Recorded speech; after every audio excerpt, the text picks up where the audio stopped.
went and found a counsellor, and yeah, I had a couple of sessions with him. Well, I had quite a few sessions, but it was in the second session I just kind of sort of this light bulb moment where I just realised what I'd been doing. It was the first insight that I had of why I'd been living the way I'd been living and what I'd been doing and the reason why I had been treating myself, because I started talking to him for the first time about what had happened to me as a kid, and it was the first person that I'd ever talked to really about it, and the feedback I got was, that's not right, that's not normal. For me it was just, well, it was just what happened, and perhaps I deserved it, and perhaps it was normal, and perhaps it was okay, you know. But he was the first person that reflected back to me, no, that's not okay. It's understandable that, you know, that's why you're feeling the way that you're feeling. I realised, right, time to move into a house. I need somewhere safe where I can start doing the work I need to, because I began to see there was stuff I needed to do, you know, inside myself. And I realised that I wanted to get married because I wanted to show commitment to my partner, and I wanted to show commitment to my son, that I wasn't just going to walk away when it got tricky. Yeah.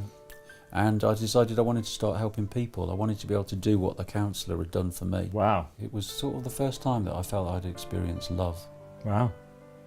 In the way he just held me in his gaze, he just looked deep inside me and just listened with such intensity and such compassion, while I just kind of spilled out all this stuff that I'd never spoken about before. So I did those things. Got married, moved into a house, and signed on at the college to do a counselling qualification, not really knowing what I was going to do with it or where it was going. It was just that stepping stone in the mist. It was like I just knew that that was what I needed to do. And then things got really bad because for the first time talking about what had happened to me as a child, the disease manifested in my body for the first time as I took the stopper off that bottle of all that emotional pain. Yes. I got really, really ill. Yes. Coupled with 10 years of neglect and drug abuse and just eating out of dustbins and not looking after myself at all, not brushing my teeth, etc., etc. I would say that 20 years on, I'm still recovering from that. You know, not 100%. There have been waves, you know, in the last 20 years, but there's waves of kind of, when my body is ready, it releases some more of the trauma. It's handleable.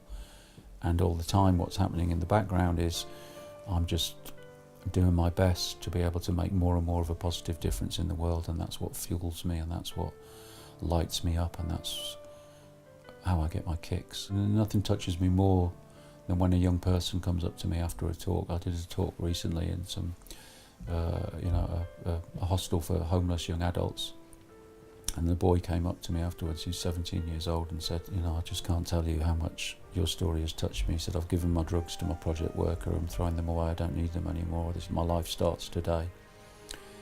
Because he could begin to understand who he was and where he was coming from. And I don't think we tell kids this enough.